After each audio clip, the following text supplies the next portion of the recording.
আলাইকুম রহমতুল্লাহি ওবরাকাতু। পৃথিবীর বিভিন্ন প্রান্ত থেকে যারা আমার লাইভটি এই গভীর রাতের লাইভটি দেখছেন, আপনাদের সবাইকে শুভেচ্ছা অভিনন্দন। দ্রুত লাইভটি শেয়ার করে দিন। আমরা বর্তমান পরিস্থিতিতে কিছু বিষয় নিয়ে আপনাদের সাথে আর্জেন্ট বক্তব্য দিতে চাই, এবং এই বক্তব্যের উদ্দেশ্য হচ্ছে আমরা আমাদের আত্মসমালোচনা, বাস্তবতা এবং রাজনৈতিক বর্তমান পরিস্থিতি নিজেদেরকে অনুধাবন করানোটাই উদ্দেশ্য। আপনারা জানেন, ফ্যাসিস্ট শেখ হাসিনাকে বিদায় দিয়ে, নির্মূল করে তাকে এই দেশ ত্যাগে বাধ্য করেছে, ক্ষমতা থেকে নামাতে বাধ্য করেছে এই বর্তমান প্রজন্মের যুব সমাজ, ছাত্র সমাজ। দেশবাসী ছাত্রদের সাথে ঐক্যবদ্ধ হয়ে ক্ষমতার পরিবর্তন ঘটিয়ে দিয়েছে, এবং এই দেশের একঝাঁক মেধাবী তরুণরা দেশকে রক্ষার জন্য নিজের রক্ত বিলিয়ে দিয়ে স্বাধীনতা অর্জন করেছে। It's all credit goes to almighty Allah. আমাদের আল্লাহর কাছে যাবে। আল্লাহ আমাদেরকে এই সুযোগটা করে দিয়েছেন বিদায় ছাত্র জনতার হাত ধরে এই বিজয়টা আমরা অর্জন করেছি। কিন্তু এই বিজয়টা অর্জন করার মধ্য দিয়েই বিজয় শেষ নয়। এই বিজয়টা রক্ষা করার জন্য কিছু পলিসি, কিছু কার্যক্রম, কিছু বুদ্ধিদীপ্ত কাজ যেটা আমাদের রাজনৈতিক দলগুলোর করা দরকার, এবং সেটা না করলে তাহলে বাংলাদেশের বর্তমান পরিস্থিতিতে হিতে বিপরীত কিছু হতে পারে। সেটাই আমি আলোচনা করতে চাই। আপনারা জানেন, যদি ধরেন আজকের এই ফ্যাসিবাদী শেখ হাসিনার হাত থেকে আপনি মুক্তি না পাইতেন, তাহলে আপনার চিন্তায় কি ছিল? কমেন্টস করতে পারেন উন্মুক্ত। নিশ্চয়ই আপনার ধারণা ছিল আগামী 29 সাল পর্যন্ত বাংলাদেশের কোনো পরিবর্তন হবে না। তাহলে শেখ হাসিনার পরিবর্তন যদি 29 সাল পর্যন্ত আপনার ডায়েরিতে নাই লেখা থাকে, তাহলে এই যে হঠাৎ পরিবর্তনটা হয়েছে, এই পরিবর্তন নিয়ে ইমিডিয়েটলি আপনার বড় কোনো আশা নিয়ে বসে থাকার সুযোগ নেই। আপনার আশা করতে হবে যারা এই পরিবর্তন করেছে এদের এখন কাজ হচ্ছে তাদের চিন্তা, চেতনা, আদর্শ কিভাবে বাংলাদেশের প্রত্যেকটি রাজনৈতিক দলের মধ্যে ইনপুট করা যায়, রিক্রুট করা যায়। সেটা হচ্ছে প্রথম কাজ। যে আমার যুব সমাজ চায় কি, আমার ছাত্র সমাজ চায় কি, তাহলে আমার দল কিভাবে পরিচালিত হতো, আমার দল কিভাবে পরিচালিত হওয়া দরকার, এবং কখন আমি কি পরিবর্তন করব, সেটা হতে হবে আমার ডায়েরির প্রথম তালিকা। কিন্তু আমরা অনেক সময় মনে হচ্ছে যে আমরা অতিরিক্ত হয়তো তাড়াহুড়ার মধ্যে পড়ে যাচ্ছি কিনা, এটা আমি আপনাদেরকে বিশ্লেষণ করার জন্য অনুরোধ করছি। আমরা এখন ডক্টর মোহাম্মদ ইউনূস সাহেবকে সেনাবাহিনীর সহযোগিতা নিয়ে বাংলাদেশের ছাত্রদের এই বিপ্লব সংগঠিত হয়েছে। আপনি কি বলতে পারবেন যে আমরা যদি সারাদিনও রাস্তা অবরোধ করে বসে থাকতাম, সব করতাম, গণভবনও দখল করতাম, তারপরেও এই পরিবর্তনের জায়গায় যদি দেশপ্রেমিক সেনাবাহিনী এসে ইমিডিয়েট অ্যাকশন না নেয়, তাহলে দেশটা বিশৃঙ্খল হয়ে যেত, কোনো রেজাল্ট আসতো না। কে আপনার এটাকে আপনার কাছে তাড়িয়ে এসে দৌড়ে গিয়ে আপনার দেশটাকে রক্ষা করতো? বলেন, কোনো ওয়ে নাই। সাধারণ কোনো পিপল আসতে পারতো না, ইমিডিয়েট কোনো গভর্নমেন্ট রিফর্ম করতে পারতেন না। তার মানে দেশপ্রেমিক সেনাবাহিনী আপনাকে সুযোগ করার পদ্ধতি তৈরি করে দিয়েছে। আমরা সেটার অবস্থান তৈরি করেছি, আমাদের দাবি পূরণ হয়েছে, সেজন্য তাদের প্রতি আমরা কৃতজ্ঞতা জানাতে হবে। ডক্টর মোহাম্মদ ইউনূস একজন নোবেল লরিয়েট, সম্মানিত ব্যক্তিত্ব। তাদেরকে একটা বক্তব্য একবার বললে হয়, 50 বার বলা লাগে না, প্রতিদিন বলা লাগে না। এই লোকের আর ক্ষমতার কিছু নাই।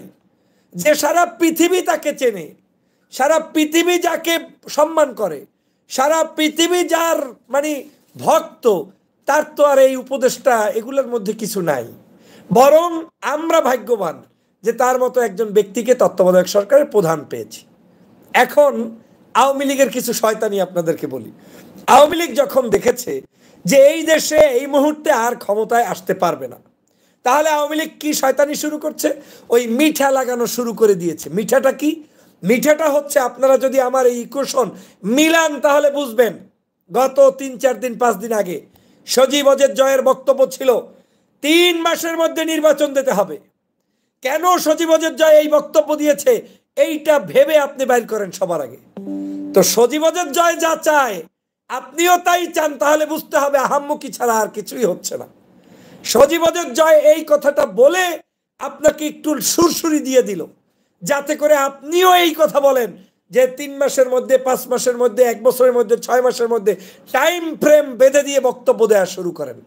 লাভ কার হবে? লাভ হবে সজীবদের জয়ের। লাভ কার হবে? লাভ হবে আওয়ামী লীগের। কেন?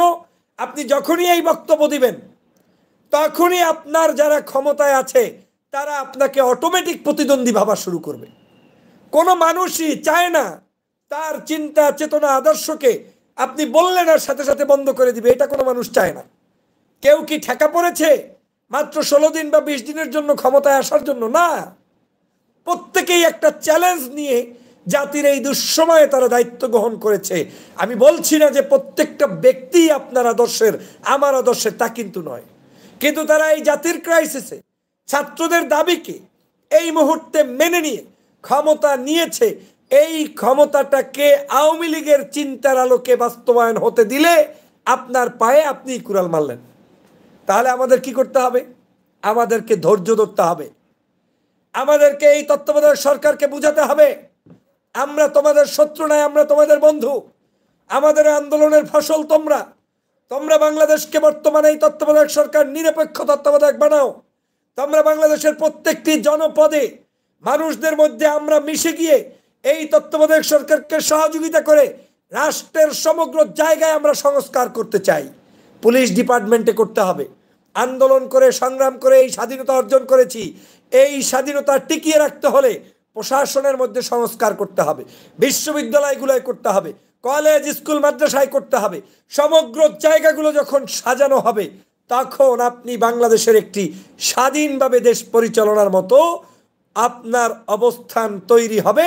তখন যে নির্বাচন করবে স্বাভাবিকভাবেই এই দেশের নির্বাচন হলেও সেটা যত বড় নিরপেক্ষ হোক, যেই সরকার পড়ে যাবে ওই সরকার ইমিডিয়েটলি আসতে পারে না। এটা normal common sense. Awami League পড়ে গিয়েছে মিন্স আওয়ামী লীগ ক্ষমতায় আসবে? মোটেও না। তার মানে কে আসবে? অপোজিশন আসবে। বিএনপি বাংলাদেশের বৃহত্তর দল, স্বাভাবিকভাবেই চুপ করে বসে থাকলেও রাষ্ট্র ক্ষমতায় তাদের সম্ভাবনা বেশি। যদি বেশি শো আপ করে সেটা আরো চ্যালেঞ্জ বেশি। কারণ বিএনপিকে মানুষ বড় রাজনৈতিক দল মনে করে। রাজনৈতিক জায়গায় তাদের সেই জায়গা রয়েছে, কিন্তু জায়গাটা ধৈর্যের সাথে নিতে হবে। কেন বলছি আমি এই কথা? আমার কাছে মনে হচ্ছে আওয়ামী লীগ 15ই আগস্ট ব্যর্থ হয়েছে। তারা চেয়েছে 15ই আগস্ট কোনো একটা কু করতে, সেখানে ব্যর্থ হয়েছে। তারা চেয়েছে পরবর্তীতে আনসার দিয়ে কু করাতে, সেখানে ব্যর্থ হয়েছে। তারা চেয়েছে ডাকাতি করে করে বাড়িতে বাড়িতে অস্থিরতা সৃষ্টি করবে, সেখানে ব্যর্থ হয়েছে। তারা চেয়েছে পুলিশদেরকে নিষ্ক্রিয় রেখে সমগ্র জায়গায় রাস্তায় রাস্তায় জ্যাম বসাবে, কিন্তু আল্লাহর মেহেরবানি দেশপ্রেমিক ছাত্র জনতা ট্রাফিক নিয়ন্ত্রণ করে সমগ্র শাসন ব্যবস্থা তাদের হাতে তুলে নেওয়ার কারণে সেখানেও আওয়ামী লীগ ব্যর্থ হয়েছে। এখন আওয়ামী লীগের পলিসি কি? একটা পলিসি সামনে আছে। কি পলিসি? জামাত ভীতি ঢুকাইয়ে দাও, শিবির ভীতি ঢুকাইয়ে দাও, ইসলাম ভীতি ঢুকাইয়ে দাও, এরপর সব চোরগুলো একসাথে হও। মানে ভালো মানুষদের রাজনীতি তাদের বুদ্ধি নাই। আমি এই বাংলাদেশ জাতীয়তাবাদী দল করি। এই দলের মধ্যে আমি যে রিফর্ম চাই সেটা হচ্ছে দলের মধ্যে ছাত্ররা যেটা চায় সেই বান্ধব নেতাদেরকে রিক্রুট করতে হবে। এই দলের মধ্যে ভালো ভালো মানুষের অভাব নাই। লক্ষ লক্ষ নেতাকর্মীর মধ্যে আওয়ামী লীগ মানা, ছাত্রলীগ মানা, ধান্দাবাজ, টান্ডারবাজ, দুষ্ট, ভারত প্রীতি দেখানো কিছু দুষ্ট লোকেরা দলের মধ্যে ঢুকে আপনাকে সমগ্র দলের ভালো ইমেজটা ধ্বংস করবে, সেটা আমি হতে দিতে চাই না। তাহলে আমাকে কি করতে হবে? আমার এই দলের মধ্যে দেশপ্রেমিক নাগরিকদেরকে যথাযথ স্থান দিতে হবে। সংসদে ছাত্রদের প্রতিনিধিত্ব বৃদ্ধি করতে হবে। সুধী শিক্ষক ভালো মানুষদের প্রতিনিধিত্ব নিশ্চিত করার জন্য আপনার সবাইকে সেখানে রিফর্ম করতে হবে, আপনাকে ঢুকাতে হবে। আওয়ামী লীগ এখন কি চায়? আওয়ামী লীগ চায় আপনার মধ্যে একটা ভয় সৃষ্টি করে দেয়া যে অমুকে ক্ষমতায় চলে আসতেছে, তাই তুমি আর আমি একসাথ হয়ে যাই। কিন্তু আমি যদি বোকা হই তাহলে আমি একসাথ হয়ে যাব, আর একসাথ হয়ে আমি বিলীন হয়ে যাব। আর যদি আমি চালাক হই, বুদ্ধিমান হই, তাহলে আমি একসাথ না হয়ে বাংলাদেশের মানুষ যেটা পছন্দ করে তার পক্ষে অবস্থান নিয়ে দেশ গড়ার প্রত্যয় নিয়ে এগিয়ে যাব। ওই এগিয়ে গেলেই অটোমেটিক আমি ক্ষমতায় আসবো, অটোমেটিক। এটার জন্য কোনো আন্দোলন লাগবে না, বিনা আন্দোলনে আপনি ক্ষমতায় আসবেন। কিন্তু যদি সেটা না হয় তাহলে আমার ভয় হচ্ছে 2008 সালেও কিন্তু আমরা অনেক কিছুই বলার আছে, সব বলতে চাই না, আমরা কিন্তু হারিয়েছি। এখন এই 2024-এ বাংলাদেশের মানুষের চিন্তা চেতনার অনেক পরিবর্তন হয়েছে। অতএব আমি মনে করি 2007 সালের পরিবর্তন যে 1-11 ছিল, সেই 1-11তেও কিন্তু তত্ত্বাবধায়ক সরকার মিনিমাম 2 ইয়ার্স দায়িত্ব পালন করেছে, মনে আছে আপনাদের? তো যেই তত্ত্বাবধায়ক সরকারকে আমরা অবৈধ মনে করি তারাই 2 বছর ক্ষমতায় থেকেছে, আর যেই তত্ত্বাবধায়ক সরকারকে আমরা বৈধ মনে করি, বিপ্লব মনে করি, তাকে আপনি 2 বছরও সময় দিব না, এটা আসলে তো কোনো যৌক্তিক দাবি কিংবা কথা হইতে পারে না। তাকে নিরিবিলি কাজ করার প্রত্যয় দিতে হবে, অভয় দিতে হবে, কাজ করে যাও। পুলিশ ডিপার্টমেন্ট থেকে করে শুরু করে সবগুলো আমাদের সমগ্র দেশপ্রেমিক মানুষদেরকে ঢুকিয়ে দাও। এই সব কাজ তাদের দিয়ে নিশ্চিত করিয়ে তারপরে নির্বাচন হলেও আপনি ক্ষমতায় আসবেন। কিন্তু যদি সেটা করতে কারো কোনো প্ররোচনায় কিংবা বুদ্ধিতে পড়ে আমি যদি সকাল সন্ধ্যা ওই কথাই বলতে থাকি, তাহলে যেটা হবে, 1, দেশবাসী বিব্রত হবে, 2, গভর্নমেন্টও আমার বিপরীতে চলে যাবে। এই কথাগুলো অনেকের সহ্য হবে না। যারা খুব অল্পতে কিছু খাইতে চায়, যারা অল্পতে খুব বড় কিছু পেতে চায়, যারা অল্পতে সহজে সবকিছু ভাবে, রাজনীতি এত সহজে ভাবার কোনো বিষয় নয়। লম্বা জার্নি, লম্বা সময় নিয়ে আদর্শিক ভিত্তিতে মানুষ তৈরি করাটা হবে আসল রাজনীতি। আর যদি শর্টকাট ওয়ে চিন্তা করি, বিদায়ও তত শর্টকাট ওয়েতে হতে হবে। এই দেশ থেকে আপনি জামাত শিবির রিমুভ করতে পারবেন না, এই দেশ থেকে আলেম ওলামা রিমুভ করতে পারবেন না, এদেশ থেকে ইসলামী রাজনীতি বন্ধ করতে পারবেন না, এদেশ থেকে ইসলামিক ওয়াইজিনদেরকে শেষ করে দিতে পারবেন না। প্রমাণ তো হয়েছে, বিদেশিদের উপরে নির্ভর না করেও বাংলাদেশের স্বাধীনতা অর্জন করা যায়, তার প্রমাণ তো 24 সালে দেখিয়ে দিয়েছে, বাবার বেটারা দেখিয়ে দিয়েছে, বাংলাদেশের শিক্ষার্থীরা দেখিয়ে দিয়েছে। এতদিন যারা দাড়ির ছুতায়, টুপির ছুতায়, জঙ্গিবাদের ছুতা দিয়ে আমাদেরকে মনে করতেন যে অমুকের সাথে চললে মনে হয় সমস্যা, কাউকে ছাড়াই তো স্বাধীনতা হয়ে গেল, কিভাবে হইল?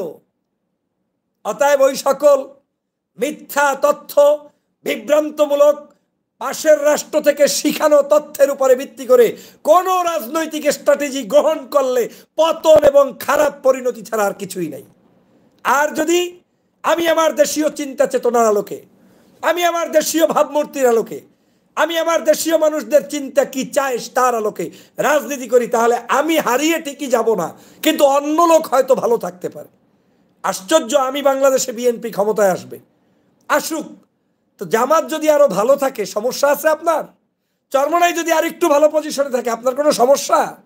কিংবা এখানে হেফাজত যদি আর একটু ভালো পজিশনে থাকে আপনার কোনো সমস্যা? নূরেরা যদি একটু ভালো পজিশনে থাকে আপনার কোনো সমস্যা? না, রাজনীতি বিশাল হৃদয়ের ব্যাপার।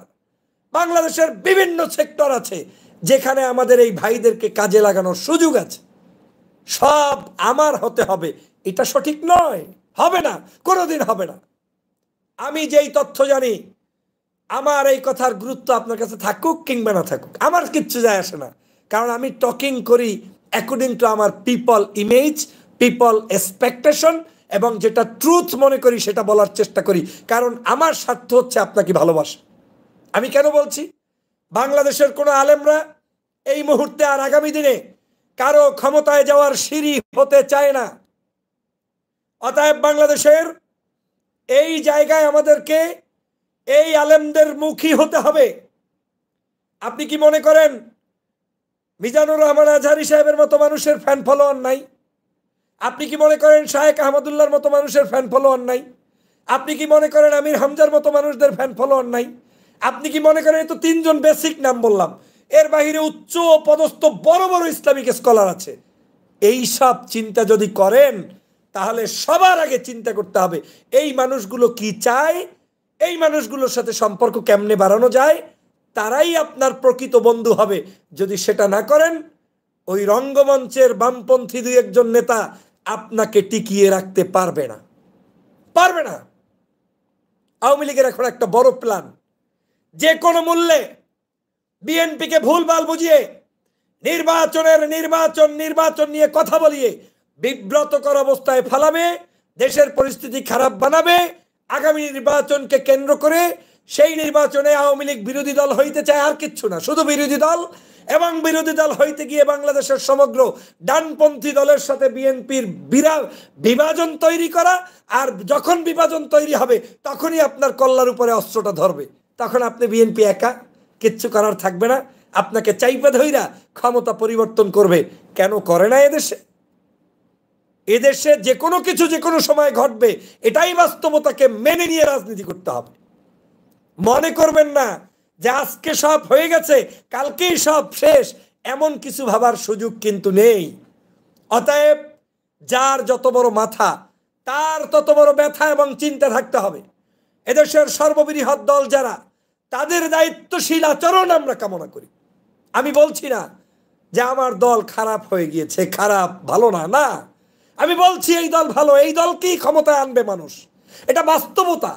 কিন্তু এই বাস্তবতাকে যদি বাস্তবে রূপান্তরিত করতে হয়, তাহলে আপনাকে এই দেশের মানুষের চিন্তা চেতনা আদর্শ পোষণ করে যতটুকু পারা যায় মিনিমাম, আপনি তো আর ইসলামিক দল না, আপনি তো আর একেবারেই রাষ্ট্রধর্ম ইসলাম কায়েম করে বসে থাকবেন না, কিংবা রাষ্ট্র ইসলামিক রাষ্ট্র করে ফেলবেন, তা কিন্তু নয়।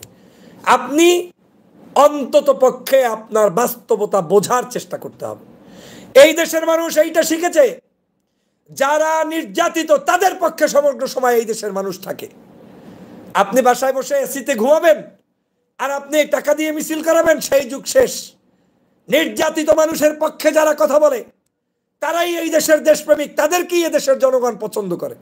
কই, আমি তো দীর্ঘ প্রায় 6-7 বছর পর্যন্ত দেশেই ছিলাম না। কেন দেশের মানুষ দেখলে আমাকে গলা জড়িয়ে ধরে, কেন ভালোবাসে? আমার চেহারার মধ্যে ওই ধরনের কিছু নাই, আমার সুরাতের মধ্যে কিছু নাই, কেন ভালোবাসে? আমি ভাবেও কুল পাই না। আমি আল্লাহর শুকরিয়া আদায় করছি, আলহামদুলিল্লাহ। আমি তখনই ভেবেছি যে না, এই দেশের মানুষ যেটা চায় সেটা কারো না কারো মাধ্যমে যখন বাস্তবায়ন হয়, তখন তাদেরকেই ওই দেশের মানুষ পছন্দ করে, সে কাছে না থাকলেও দূরে বসে পছন্দ করে। আমি মনে করি এই মুহূর্তে বাংলাদেশে তত্ত্বাবধায়ক সরকার ডক্টর মোহাম্মদ ইউনূসকে কোনো অবস্থায় চাপাচাপি করা যাবে না। আরে ভাই, 15 দিন সময় মাত্র পেয়েছে, যাক না 1 বছর, যাক না 1.5 বছর, 1.25 বছরের আগে আগে একটু প্রয়োজনে বিবৃতি দেন। কই, কোনো তো আওয়াজ পাই না, সারা শব্দ পাই না, নির্বাচন কি হবে কি হবে না। তখন আপনাদের এই কথাগুলো পাবলিকও অ্যাকসেপ্ট করা শুরু করবে যে না, এতদিন কেন। কিন্তু আজ আমাদের এই সময় কিন্তু হয়নি। আমাদের এই শহীদদের রক্ত এখনো শুকিয়ে যায়নি। আমাদের এই বাংলাদেশে, আমি একটু আগে একটা লেখা দিয়েছি, আপনারা পড়বেন সংক্ষেপে। আমি স্পষ্ট করে বলতে চাই, এখন থেকে আগামী নির্বাচনের আগ পর্যন্ত প্রত্যেকটি রাজনৈতিক দলের কিন্তু সিদ্ধান্ত নেওয়ার সুযোগ এসেছে। আপনি কিন্তু ভালো কাজ করার যথেষ্ট সময় এসেছে। আপনার দলের মধ্যে ভালো ভালো মানুষগুলোকে ঢুকানোর সুযোগ আছে, পদ পদবি দেওয়ার সুযোগ আছে, নমিনেশন দেওয়ার সুযোগ আছে, এলাকাভিত্তিক কাজ করার সুযোগ আছে, বন্যায় দুর্গতগ্রস্ত মানুষের পাশে দাঁড়ানোর সুযোগ আছে, শহীদদের পাশে দাঁড়ানোর সুযোগ আছে। আমি মনে করি আমাদের এই বাংলাদেশের সমগ্র রাজনৈতিক দলের এই মুহূর্তের বড় চ্যালেঞ্জ হচ্ছে জনগণের সাথে অ্যাট্রাকটিভ হওয়া, তাদেরকে কাছে টেনে নেওয়া। এটা যত তাড়াতাড়ি করতে পারবে, সে তত ভালো ফলাফল ভোগ করতে পারবে। আর একটা জিনিস মনে রাখতে হবে, আমাদের এই দেশে একটা সময় আলেমে আলেমে বিভেদ ছিল, ঐক্য ছিল না। এখন আর আলেমদের মধ্যে বিভেদ নাই। আপনি হয়তো মনে করতে পারেন 2-1 জন থাকতে পারে, ওই যারা একেবারেই তাদেরকে আমি ওই অর্থে বড় আলেমও মনে করি না, যারা মূলত আলেম নাম দেয় কিন্তু বাস্তবিক অর্থে তারা ওইরকম কিছু না। কিন্তু মিনিমাম যারা জ্ঞান রাখে, মুফতি, কারি, আল্লামা, শায়েখ, যারা ইসলামিক স্কলার, তারা সিদ্ধান্ত নিয়ে ফেলেছে এই দেশে তারা সৎ মানুষকে ভোট দিতে চায়। সেই সৎ মানুষটা বিএনপির মধ্যে যে থাকবে, প্রয়োজনে ধানের শীষ হিসেবে ওই লোকটাই ভোট পাবে। কিন্তু এর মানে এই না যে 300 আসনের 300 প্রার্থীরই ভোট দেবে, না, মোটেও না। 300 আসনের মধ্যে যদি দেখে এই লোকটা চোর, চোরের বিরুদ্ধে স্বতন্ত্রকে প্রয়োজনে ভোট দেবে, চোরের বিরুদ্ধে জামাতকে প্রয়োজনে ভোট দেবে, চোরের বিরুদ্ধে চরমনাইকে প্রয়োজনে ভোট দেবে। কিন্তু কোনো চোরকে এত বড় দল থাকা সত্ত্বেও ভোট দিতে প্রস্তুত না জনগণ। এটাই আমার দাবি, এটাই আমার আবেদন। যে আমাদের এই দলগুলোতে চোর, ডাকাত, গুন্ডা, লুটতরাজকারী, ব্যভিচারকারী, অন্যায়কারী মানুষদেরকে রিমুভ করে এই মুহূর্তে তাদের জায়গায় ভালো ভালো মানুষকে রিক্রুট করতে হবে। তাহলেই আলেম সমাজ আপনার পক্ষে থাকবে। এই দেশে আগামী নির্বাচনে সবচেয়ে বড় স্টেক হোল্ডার হিসাবে যারা ভূমিকা পালন করবে তার মধ্যে 3 সেক্টরের মানুষ আমি আপনাকে চ্যালেঞ্জ করে বলতে চাই। এক, ছাত্র সমাজ।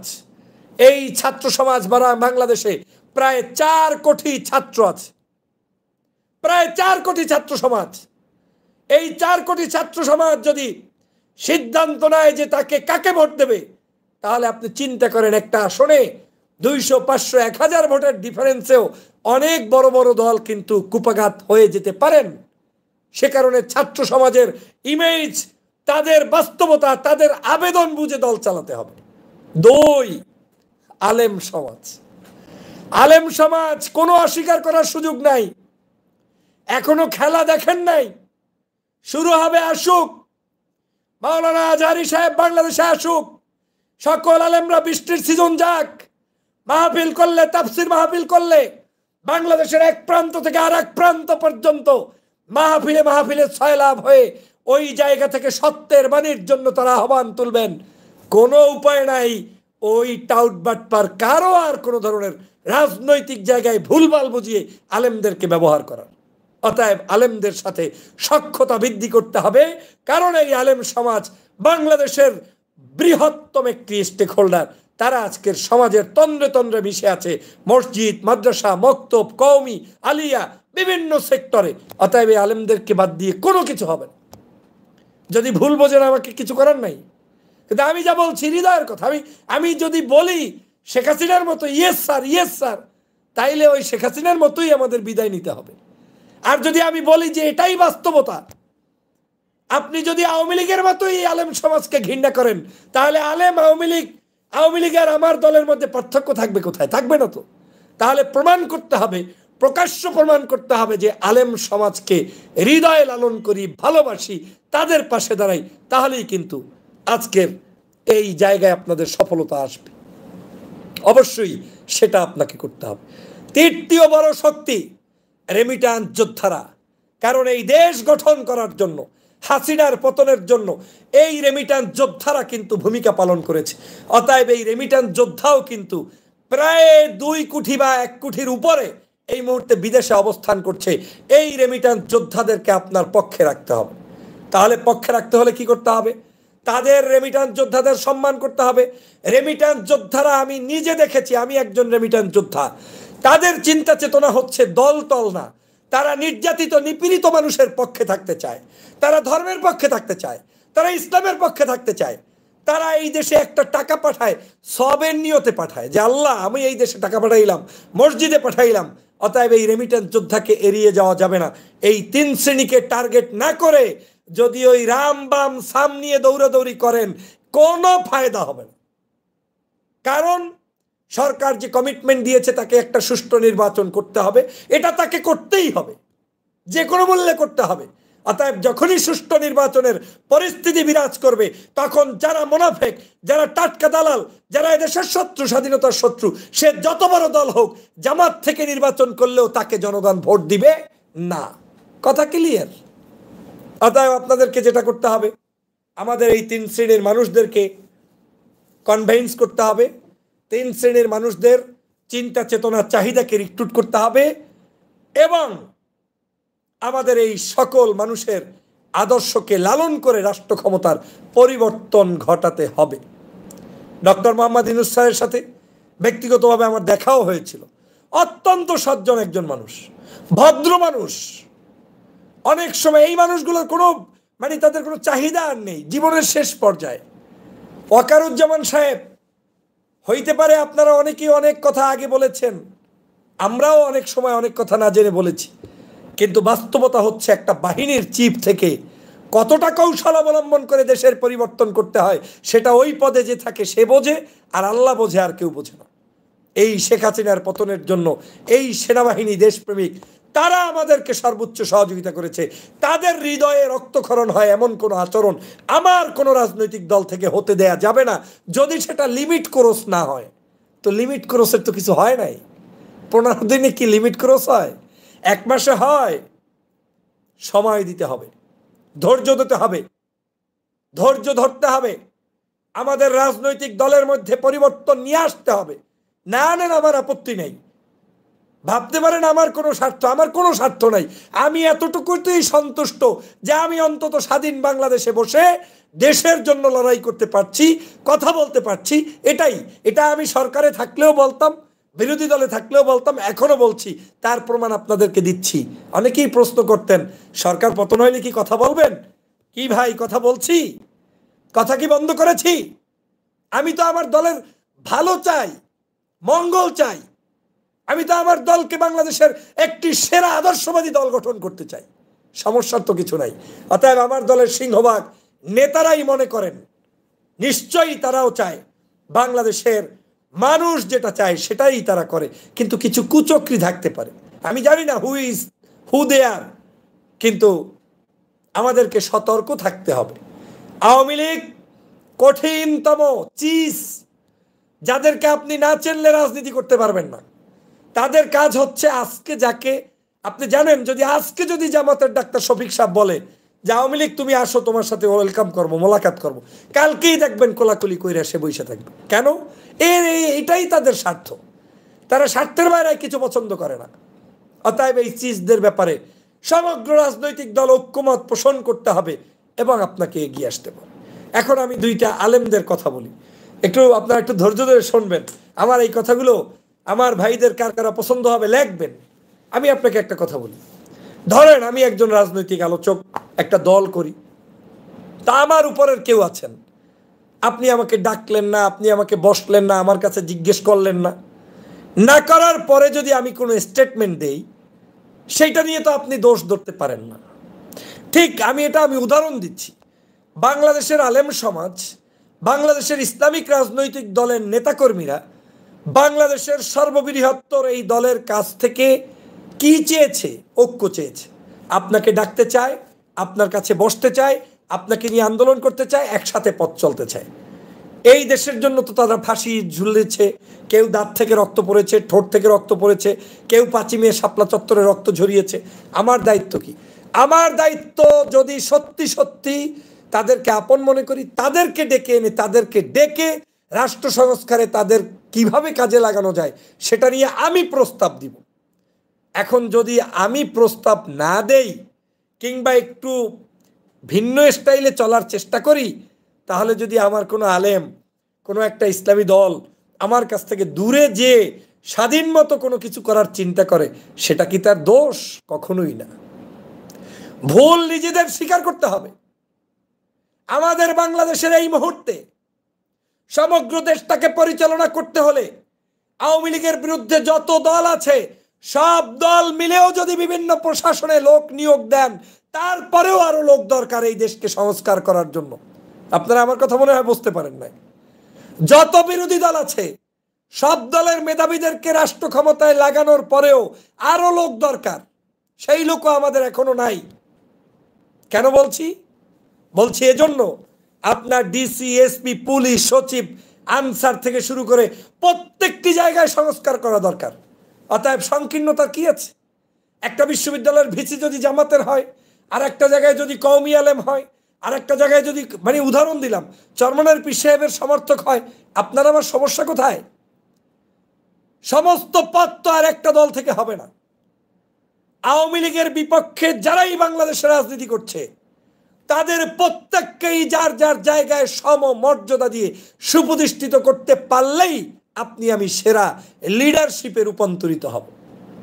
অনেকের মনে কষ্ট ঢাকা বিশ্ববিদ্যালয়ের ভিসি নিয়ে, যদিও আমি আজকে একটা ভিডিও দিয়েছি, লোকটা কোনো দলও করে না, আমার জানা মতে করে না, দাঁড়িয়ে আছে একটু, ভালো একজন মানুষ। অনেকেরই পায়জামা গরম হয়ে গেছে।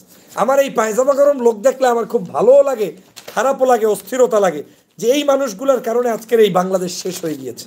একজন বিখ্যাত ব্যক্তিত্ব, চুন্তিতে তার বাড়ি, আপনারা জানেন, লোহাগাড়ার সেই চুন্তি, ডক্টর অধ্যাপক নিয়াজ আহমেদ খান, যার জীবনে প্রায় 200-র উপরে বই এবং তার প্রবন্ধ রচয়িতা, তিনি লিখেছেন 200-র মতো বই প্রবন্ধের একজন গবেষক।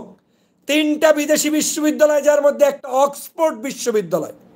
সেই অক্সফোর্ড বিশ্ববিদ্যালয়ের তিনি পোস্ট ডক্টরেট করেছেন 3বার আফটার পিএইচডির উপরে আরও যে পোস্ট ডক্টরাল ফেলো সেটা করেছেন 3বার। অক্সফোর্ডও একটা বিশ্ববিদ্যালয়।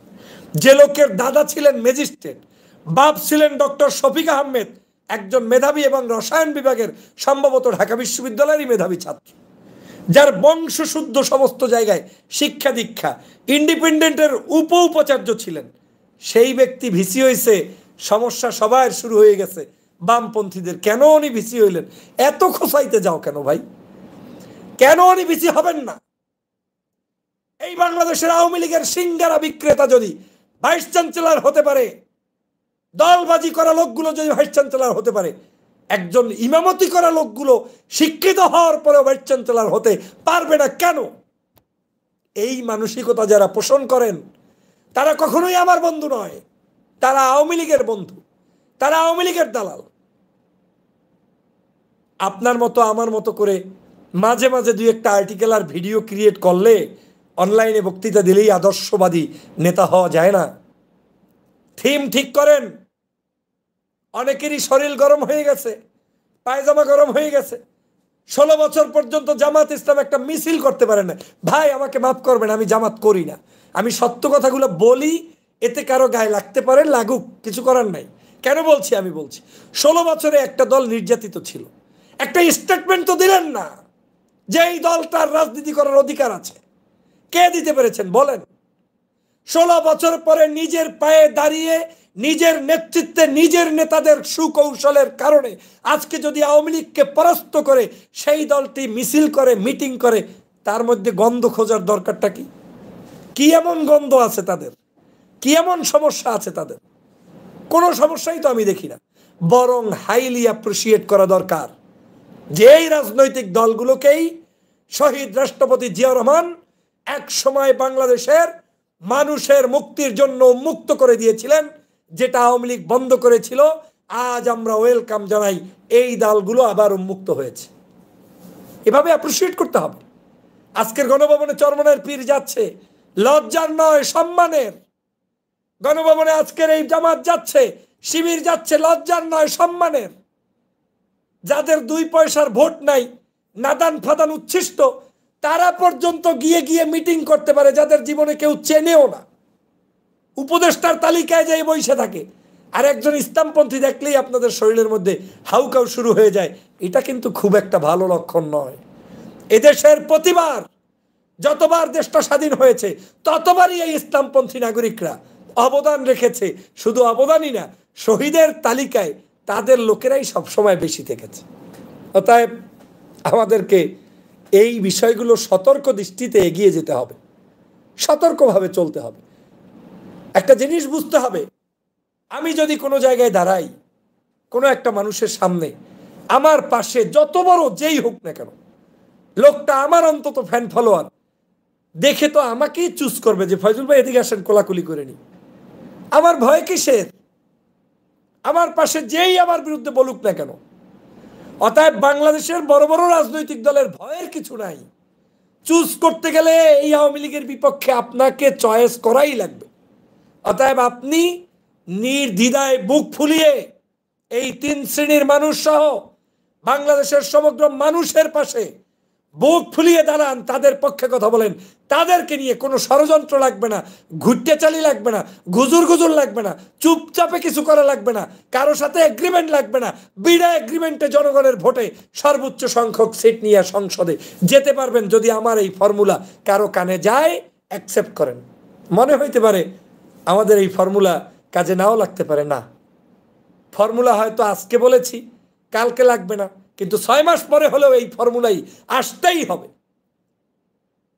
এই 3 শ্রেণীর কাছে সম্পর্ক রাখলে আরো একটা বড় সুবিধা আছে। আপনি যদি মনে করেন যে না হুজুর টুজুর আমার লাগবে না, এমনি এমনি ভালো কথা হইলেন, হওয়ার পরেও ক্ষমতায় টিকে থাকতে হলে, রাষ্ট্রকে শান্তিতে রাখতে হলে হুজুরদের কি লাগবে? দেখেন না, আওয়ামী লীগ পতনের 15 দিন আগেও হেফাজতে ইসলাম সহ, মামুনুল সাহেব সহ সবাই রেডাইকে নিয়ে পাও ধরছে, যা আমাদেরকে একটু রক্ষা করেন, আমাদের পাশে মিছিল করেন, আলেমদের মানুষদেরকে বুঝান। যখন সব জায়গা থেকে কেউ অপারগ হয়ে যায়, সবাই আইসা ধর্মের কাছে কুর্নিশ করে। এর জন্যই আমি আপনাদের কাছে এই উদাত্ত আহ্বান জানাই, আমাদেরকে স্পষ্টবাদী হতে হবে। আমি কি চাই, কেন চাই, আমার উদ্দেশ্য কি, সেটা আমাদেরকে জাতির কাছে ক্লিয়ার করতে হবে। এখন আমাদের যারা কিছু ফ্যান ফলোয়ার আছে, আপনাদের উদ্দেশ্যেও দুই একটা কথা আমার আছে। আপনাদেরকেও ভালো মাল চিনে বাছাই করতে হবে। যত্রতত্র খেয়ে তারপরে হঠাৎ করে বিপদে পড়বেন, সেটাও আমি চাই না। আমি কখনোই কোনো ব্যক্তি বিশেষের নাম উল্লেখ করে বক্তব্য দেওয়া পছন্দ করি না। আপনাদেরকে বাংলাদেশের সম্পর্কে সতর্ক থাকতে হবে, কারা ধর্মভিত্তিক মানুষদের উত্থান চায়, কারা চায় না। গণতান্ত্রিক নিয়মে আমার দর্শন হচ্ছে, যদি এই দেশের জনগণ বিশ্বাস করে যে আমি না, আপনি না, কেউ না, এর বাহিরে অন্য আর একজন ব্যক্তি তিনি জনগণের সর্বোচ্চ ভোট পাবে, আমি বিশ্বাস করি ওই ব্যক্তিকেই আপনার মেনে নেওয়া দরকার। কিন্তু ওই ব্যক্তি ভোট পাইবে, পাওয়ার পরে আপনি আবার মাথায় মাথায় চুলকানি শুরু, লোকটার তো দাড়ি, লোকটার তো টুপি, লোকটা তো ইসলাম, এইটা তো হইতে পারে না। তাইলে একটু আগে যে আপনি বললেন গণতন্ত্র চাই, গণতন্ত্র চাই, what is the definition about গণতন্ত্র বলেন? যদি গণতন্ত্রই চান, তাহলে এই গণতান্ত্রিক রাষ্ট্রে আমার সামনে, চোখের সামনে যদি কোনো ডানপন্থী ইসলামপন্থী মানুষ নির্বাচিত হয়, জয়যুক্ত হয়, তাকে আপনার হাইলি অ্যাপ্রিসিয়েট করতে হবে। কিংবা কোনো বামপন্থীও যদি নির্বাচিত হয়, সেটা যদি জনগণ ভোট দিয়ে বানায়, তাকেই আপনার মেনে নিতে হবে। দিস ইজ নেম কল গণতন্ত্র। কিন্তু আমাদের সমস্যা হচ্ছে আমরা সেটা করি না, আমরা সেটা করতে পারি না। প্রিয় সহযোদ্ধা ভাইরা, আমাদের সবাইকে সতর্ক হতে হবে, সবাইকে মিলে দেশ গঠন করতে হবে। গভীর রাত, বেশি সময় নষ্ট করতে চাই না। আজকের বক্তব্যের মূল উদ্দেশ্যই হচ্ছে, আসুন তত্ত্বাবধায়ক সরকারকে সমর্থন করি, তাদেরকে সুষ্ঠু সুন্দর একটি দেশ গঠনের জন্য সময় দেই, নির্ভেজাল একটি নির্বাচন করার জন্য আমরা সবাই মিলে সেনাবাহিনী এবং এই ডক্টর মোহাম্মদ ইউনূসের প্রতি অকুণ্ঠ সমর্থন রেখে একটি বিশ্বাসযোগ্য বাস্তবভিত্তিক সময় তাদেরকে দিয়ে তারপরে একটি সুষ্ঠু নির্বাচন কামনা করি। সেই নির্বাচনে ভালো যে আসবে তাকেই মেনে নেব, এবং আমার বিশ্বাস তাতে আমার দল ভালোই করবে, কোনো সন্দেহ নাই। কিন্তু সেই পর্যন্ত ধৈর্য ধরার উদাত্ত আহ্বান সবাইকে জানাই। পাশাপাশি দলগুলোর মধ্যে আমাদের পরিবর্তন নিয়ে আসতে হবে, যেটা ছাত্র সমাজ চায়, যুব সমাজ চায়, নায়ক নায়িকা, গায়ক গায়িকা, হিন্দু মুসলিম বৌদ্ধ খ্রিস্টান, কৃষক শ্রমিক শিক্ষকরা চায়। সেই রকম একটি বাস্তববাদী পরিবর্তন আনতে হবে এবং প্রকাশ্যে আনতে হবে। যেমন শায়েখ আহমদুল্লাহ আস-সুন্নাহ ফাউন্ডেশন মানুষকে দান করে, এটাই আর ব্যানার লাগে না, মানুষ বোঝে যে এই ফাউন্ডেশন আসলেই কাজ করে। আর ওই বিদ্যানন্দ, ওই যে এক ছাগলের 4 ছবি, এক জায়গায় রশি বেঁধে 10 ছবি, এটা মানুষ বোঝে যে এটা আসলেই টাউটবাটপারি করে। অতএব যদি জনকল্যাণমুখী কোনো কাজ আপনি আমি করতে চাই, সেটা জনগণকে বুঝতে হবে যে না, আসলে এই দলটা সত্যিই করে।